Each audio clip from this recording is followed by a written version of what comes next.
Welcome to Vacation Station, hosted by Lisa and Nancy, editors of BigBlendMagazines.com.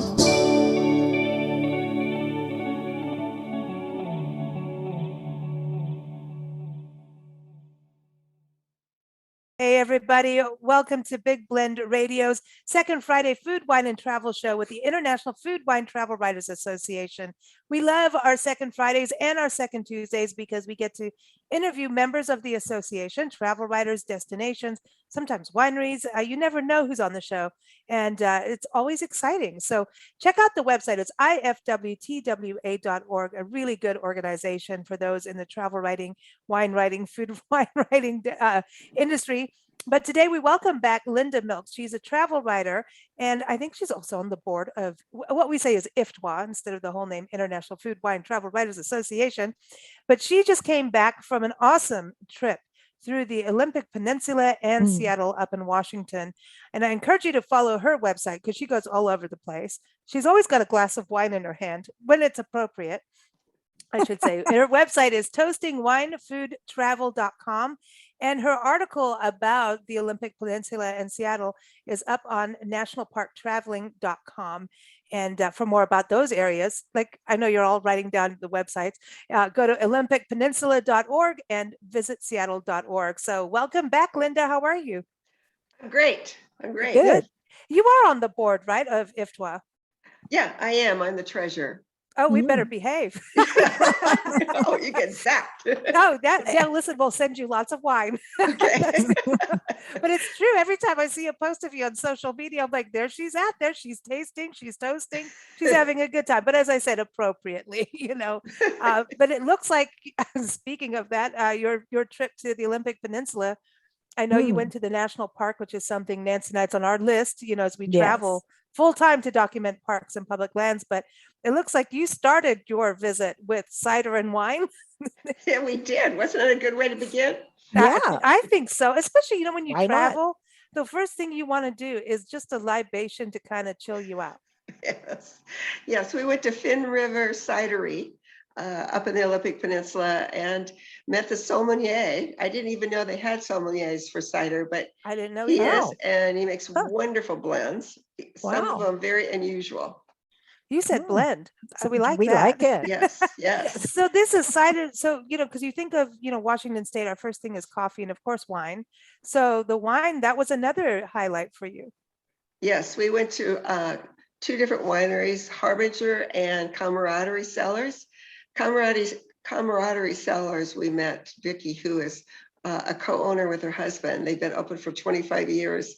Wow. Beautiful fireplace inside, and especially, I don't know, I'm sure all time during the year, but beautiful landscaping outside where you can sit and sip wine too. Nice. Very nice. Like oh, yeah. And what time of year did you go? End of summer, right? We went fall. We were there in October. Oh, okay. So you're seeing the whole change of, but then it's like, do they get fall colors? Oh, yes. Lots. Beautiful. In the outdoor garden there at Camaraderie Cellars, they have a lot of deciduous trees and they were bright reds. It was beautiful. Oh, nice. That's right. I have seen that in the Pacific Northwest that they have that. And then, but then it's like, it's interesting because the Olympic National Park where you went, that also had, you've got a rainforest that we have in this country, which you don't really hear that much about. Yes, it's I think it's the only one or one of the only ones in the United States that is a temperate rainforest. And it is so lush and full of ferns and firs and hemlocks, all kinds of, and Sitka trees, all kinds. Wow. Beautiful. Cool. So you did a lot of hiking and walking. What were the hikes like, for those listening in? I always talk about national parks. There are easy hikes and there's also accessible trails in most national park units and even parks across the country. So you don't have to be the avid backpacker, but I know you saw waterfalls and just amazing places. Did you really have to, gear up for No, that. we were, we are not big hikers. I went with another woman, Deborah Dunning-Borlett, She's and awesome. Another travel writer. yes, and we had a great time together. Neither one of us are huge hikers, so these hikes were like 1.7, 1.8 miles. They weren't straight up a mountain at all. Nice cleared paths, and yet we were able to get into that dense Hoh rainforest. In particular, it's called the Hall of Mosses. Is what we just loved, because you see all kinds of lichen and mushrooms, and the stream that had kind of a Kelly green water running through it. It wasn't the water. The water was crystal clear, but it had so much lichen and moss on the bottom that it looked green. It was beautiful. Nice. I like that. Yeah. Sounds like your kind of thing, Nancy, with Yep. Jurassic Park. Dinosaurs. Yeah, a little bit of. Would you imagine dinosaurs in there, or would it be more like King Arthur and like that kind of I think forest? dinosaurs. Oh, There were a lot of toppled trees with these gnarly roots sticking out, Ooh, which was cool. really fascinating too. When we went through that Hall of Mosses, we just moved so slowly because every turn and every look we took, there was something we wanted to photograph, and it was just everywhere. See, That's that's how the way we it are. should be. Yeah. Yeah, we're slow, and then we stop and have wine, but don't tell the park rangers. But No, but there is, I mean, course there's not. so much to see in these protected spaces, and they've been protected for so long. Olympic National Park is really been protected for a while, and so you're looking at old growth a lot of time. These forests are old growth that you don't see that often unless it's in that kind of protected place. Oh, there was one tree that had a hollowed out kind of base area. And Deborah and I took turns crawling inside so we could take photos of us inside this tree. Cool. So there, it was a big tree. She's got a place to hide from the dinosaurs. That's it. You've got to scope those out, So I know we have this photo of the beach behind us, but it's so rocky and dramatic. And so is that also part of Olympic National Park? It is. It is. You Wow. drive to it. As you come around the corner, all of a sudden you see that view. It's just magical because the water is churning so rough because I guess because of the rocks, and there's foam flying all over in the air. It's more of a rocky beach. It's not a sand type beach. And with those great big rocks popping out of the ocean, it was very, very pretty. Yeah, and everyone, again, especially if you're listening, instead of watching, go to nationalparktraveling.com, type in Linda Milks. You might see some of her other articles, but look at her photos, and of course the full story is there and links to the destinations. But your photography on this is just amazing. I mean, it must have been, did you come back with like, here's an external hard drive of where I was? Because you've got beautiful photos. I want people to go see them so they can see what you're talking about with the forest, and then these I love the Pacific Northwest. It's got drama. It does. It's like I entitled my article "A Sense of Place," and it really is. I lived in Oregon for about 30 years, so I have a really strong connection to it.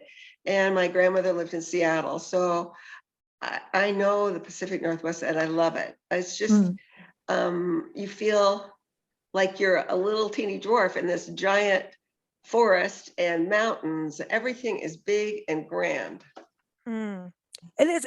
It's humbling, going into these places. You get a sense of humility of how powerful Mother Nature is, and yet so quaint. When you look at moss, for example, and ferns, you just see the tiniest little things. And you're like, how can you be this grand? And then here's this magical little mushroom with these amazing little gills. And I mean, it's just that web of life it's awe-inspiring. It really is. It is. It's right in your face.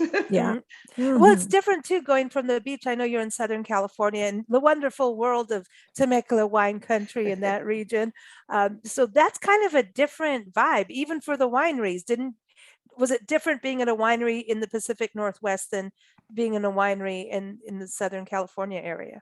Yeah, it definitely was. Even like the cidery was an old dairy farm that they have made into, there's a pizza place, and you sit inside, I think what might have been the dairy area that they've opened up for a tasting room. And then you see the orchards, apple orchards everywhere in the Northwest. Wow.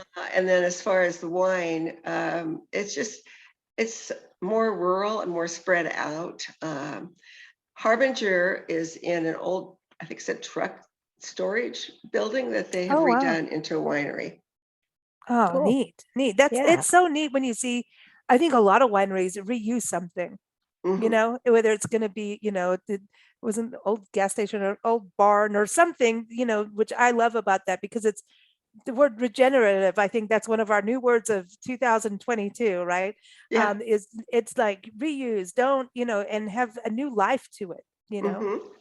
I Well, Yeah. some agree. of those old buildings have a charm and personality that, you don't always get in brand new because they Right. haven't had time to build character. Exactly. Yeah. So we need to protect those. Hmm.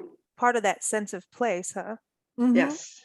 Yeah. So let's talk about your lodgings because you really talk about lodging. You stayed in 2 lodges.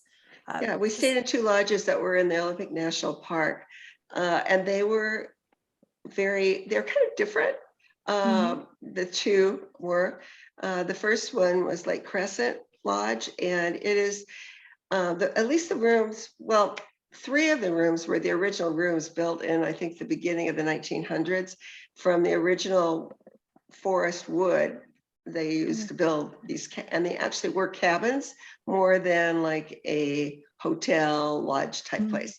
And very comfortable, but very basic wood floors with rugs on the floor, a nice warm shower, so that part was good, Yeah. and comfortable bed, Mm. but very basic. And then when we stayed at the Lake Quinault Lodge, it was more, and it could have been the area we stayed in, but the room was huge. King size bed, had a TV, fireplace, even heated bathroom floors. So Wow. unique. Ooh. Both of them Mm. have beautiful lodges, the original lodges where you could go and have a glass of wine, sit in front of this See? massive fireplace with leather chairs. There we go. Yeah, it was, Look, these lodges are iconic to the national park system too. Mhm. I mean, a yes. lot of people travel for that. They were the original, you know, you're out in the wilderness, but here's some luxury. And it's kind of that you're still connected if you don't want to go camping, you know, but Right. there's camping too in these parks. Definitely. And Mm. both of them have views of gorgeous lakes, which is what Lake Quinault and Crescent Lake, they're named after the lake. And you, from your room, as soon as you walk out the door, Mhm. in one of them, well, Crescent Lake, you have to walk outside the door, but you see that gorgeous lake. And Lake Quinault, we were on the 2nd floor, so we could see the lake from our room even.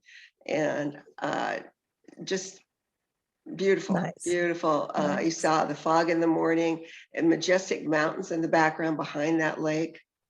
Oh man, I Mm. want to go. I know.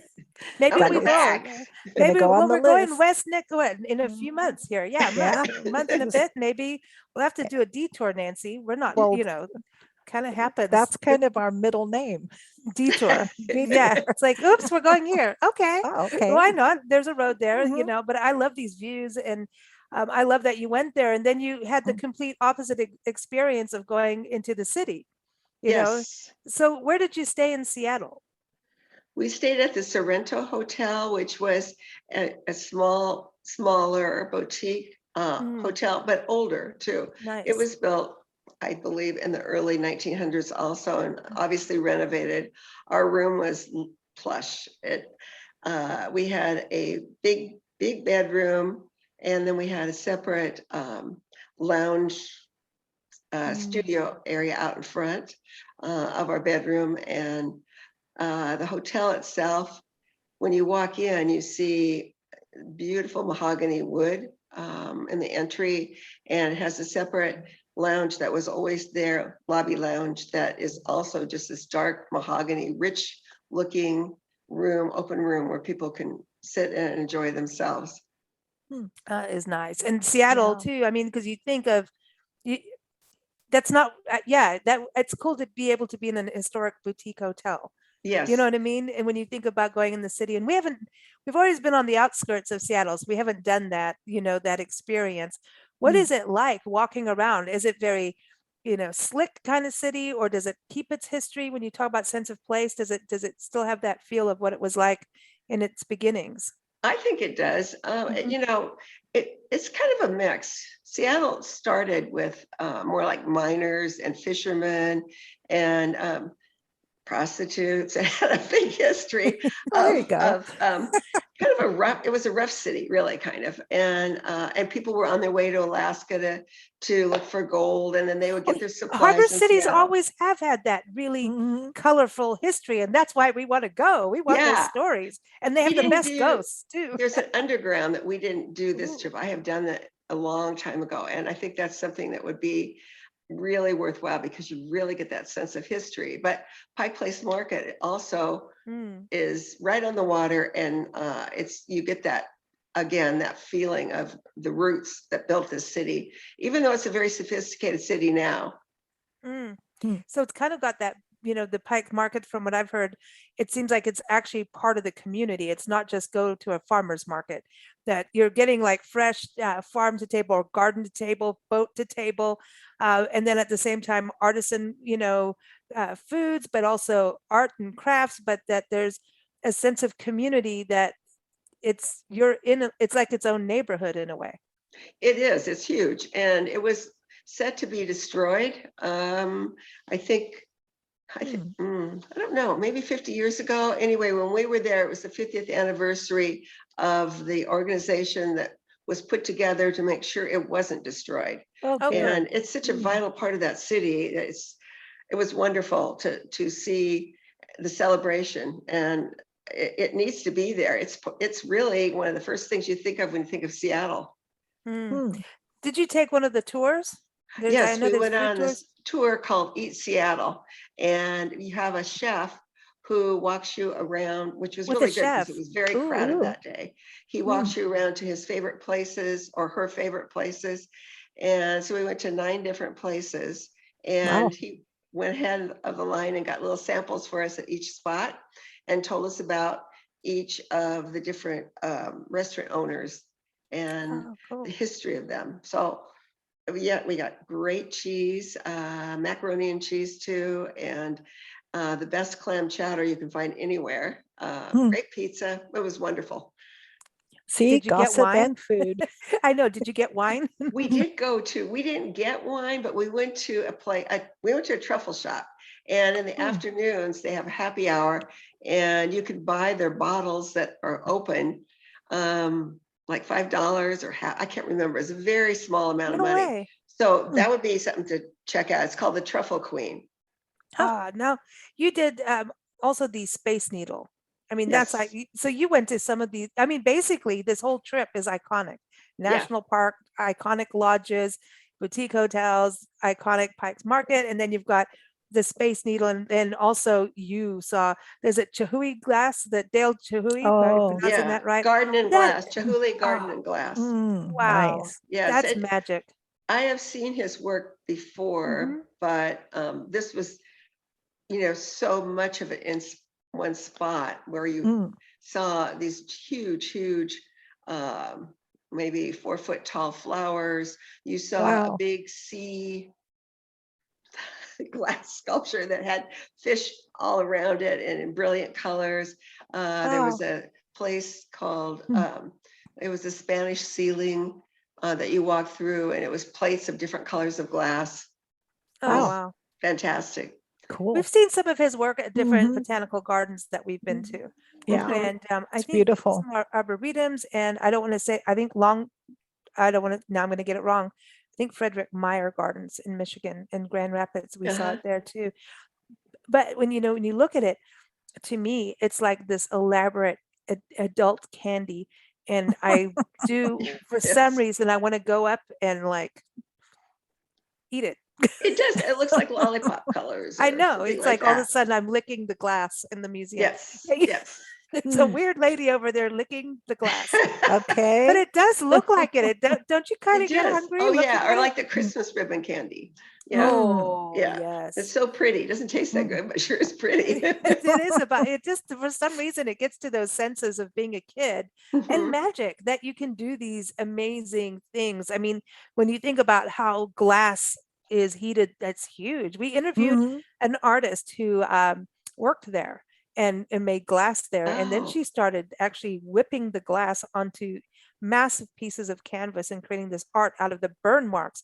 But when you look at this young little lady doing this huge thing of the glass, and Mhm. it's just, I mean, I think they would need workman's comp like 10 times for me. I mean, I'd be in trouble just thinking about that hot glass and what they're Right. creating, you Mhm. know? it's so beautiful. I love glasswork anyway, so Yeah. that was a treat. I have to say Mm. also, going up in the Space Needle was a treat for me because I went up there when I was maybe junior high, when Mm. the World's Fair, Seattle World's Fair took place, because my grandmother lived there. So we went up there, and obviously the structure is the same. It's a very skinny little thing that you go up in an elevator. And when you get to the top, I think that it always had a glass. It's the only glass rotating floor in the United States. So the Wow. entire floor is glass. It rotates Oh, 360 degrees. Scary. And then they put glass benches out at the edge so that you can sit on Wow. the bench. They slant slightly and you have a view of the city all the way around. So but it's you great Wow. got glass all photography. around you, so you're not open, Yes. right? You're not going And to then they fall have the off. history of Hmm. how it was built on panels as you walk around too. Wow. Wow. I don't know, Hmm. like, oh, I might get a little scared, but I would still do it. It's good Yes. to challenge it. That's the thing about Yeah. travel. You put yourself in these, places like you've got to do it. I mean, if you don't do it, and then once you've done it, you're like, here's this place, but then Everybody there's has also to this do it. challenge that goes with it. You know what I mean? You Yes. come out with a double, it's a double dipper. You got Yeah. Well, you went through something scary and you got mm, to do it and witness and experiencing something, iconic like the Space Needle. Right. Everyone mm. knows where the Space Needle comes from. Uh-huh. But Yeah. it's And got it's got an elevator, so that's important. That is very important. if you don't take the opportunity to experience it and you leave without doing the things that really need to be done to Yeah. know a Yes. place, then it's You you kick yourself later. kick Yeah. yourself. Yeah. Yeah. We don't want any kicking. No. So No, do you want Yeah. to go back? Is there anything you wanted that you missed that you want to do? well, go back to the Seattle or Olympic. the Olympic? Yeah. Oh, well, I like to do that underground Oh in yeah, that's right. Seattle. The underground. We had a lovely person at our hotel at the Sorrento who told us about Starbucks Reserve, which I guess there's only 5 in the world. We've all heard of Starbucks, but there's only 5 reserves in the world. And it was at the foot of Capitol Hill, which was near our hotel. And you walk in, you can stand in line and get your coffee like a regular Starbucks, but they also have a bar where they make cocktails with coffee. And then they Mhm. have a deli and pasta bar and a gift shop. And then you can go down below to the lower level and see where they roast the coffee. And that was interesting. I go back to see that again. It was just Oh a nice wow. So experience. that sounds good, but cocktails with coffee, Yeah, yeah, they had that sounds a up my alley. taster of 3 different cocktails, which Wow. yeah, looked pretty With amazing. We coffee. didn't Cool. do that because it was morning, but we would have. We took photos. What's wrong What- with coffee in the morning? You gotta, it's winter. We gotta have a little happy Okay. coffee, Good point. Well, Yeah. then next No. time I go back, I'll do it. See? I like that. I like that. That just sounds to me like it's neat to get something different. And that's the other thing about going and staying in boutique hotels. Mhm. And I'm not saying that I mean, pretty much all the hotels I know give you good information, but it's nice when there's that personal recommendation that is something unexpected that we don't know about. It's like, here, have you tried this? I And think we that's always told them about when Harry met Sally because they were young. They had no clue of that movie. And Oh, it was what? filmed, yeah. And What? some of it was filmed at Pike's Place Market. So, we told them about that Oh, part, wow. even though they helped us on the other. Also, the Wow. restaurant at the Hotel Stella is, and also at the Olympic Peninsula restaurants were all fantastic. We made it our goal that we were going to try all the Northwest foods that we could possibly find. We had we had mussels almost every single night. We had oysters. We had, of course, salmon. We had Marionberry pie, halibut. So the food there in the Northwest is so fresh and so, at the lodges, the salmon and halibut was caught by indigenous people and sold to the lodges. It was great. Nice and fresh. Wow. Nice. And that's good. I mean, it's great that you're tasting what comes from the area. Yes. Yeah. That's part of the sense of place, is to try something new and different. And Yeah. it sounds good to me. I mean, coffee, cocktails, cider, wine, Yeah. Did you have did any of the vegetables become different? Because I was just thinking, you don't always hear about truffles in Southern California that are from the backyard. You know what I mean? That kind of thing. Yeah, the truffles were wonderful. The owners, it's a mother-daughter team, I believe. Hello. Yes, we like that. Yes. And we got samples on Little Crostini. They have different truffle spreads and things. So, and we got to see the real truffles in the jar. Cool. Who knows how expensive one of those little truffles are? They're a fortune. I know. Truffles and saffron. Yes. Yes. Those are some expensive things, and then change everything. Visually, just to walk in Pike's Market, well, two things. First, you have to see the fishmongers, and they put on a show because supposedly, well, what they do is one fishmonger throws a fish or salmon to another fishmonger, maybe 10 feet away, and they throw it back and forth. And evidently, the rumor is it started because one was irritated with the other in the past and threw a fish at him. And so then that guy that caught the fish threw it back, and then the crowd started clapping. So now it's become part of a show that they do. Oh, wow. How fun. And then just the colors of walking around and seeing the vegetables all lined up, the reds, yellows, greens, and that's fruit. nice. Yeah. Flowers everywhere too. Oh, I like that. Nice. Well, the Pacific Northwest is such an amazing growing place. I mean, Salem, Oregon's known for iris, Portland roses, and Washington State's got apples. Yes. Right? Yes. And dahlias and my grow favorite. everywhere in that climate. It's wonderful. Oh man. And visually, your eyes are just overwhelmed with all the color. Nice. Oh, man, I want to go. We haven't done Seattle yet, but we'll be in putting it Washington on the State, so we're list. gonna have to go. We're gonna have to go this year. Yep. Yes. And do Olympic, Peninsula and all of that area. I'm We'll so stay at glad the you got to Sorrento. experience it. Yeah, Sorrento. Stay at the Sorrento. Cool. Okay. I like that. I like staying at boutique places. Yes. It's important to support them. So And the very restaurant cool. was wonderful. I want to give everyone the websites again for both regions.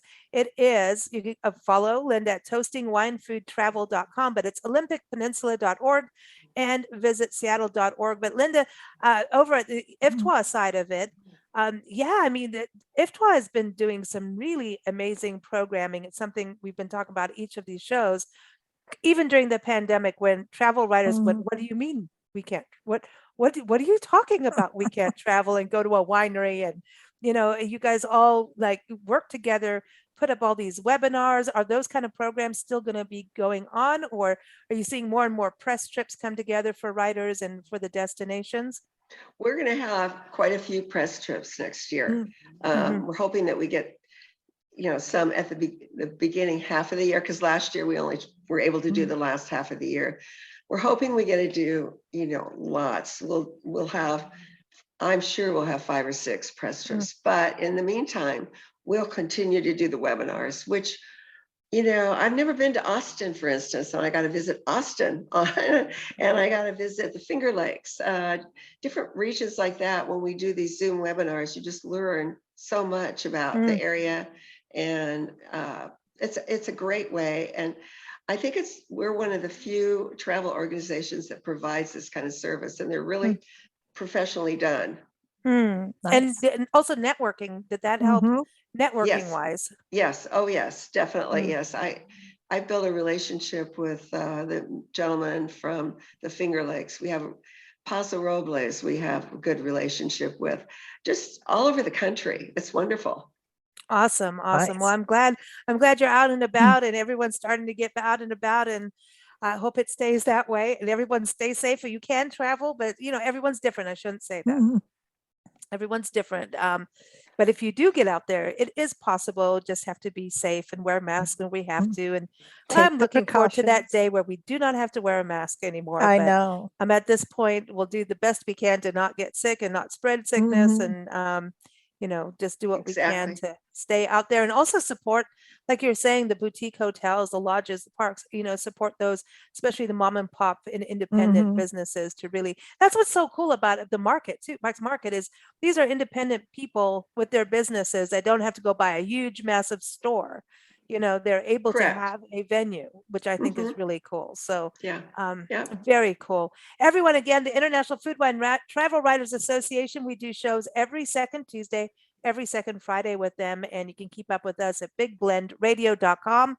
And IFTWA, as we say, is ifwtwa.org. So thank you so much. It's been so much fun, Linda.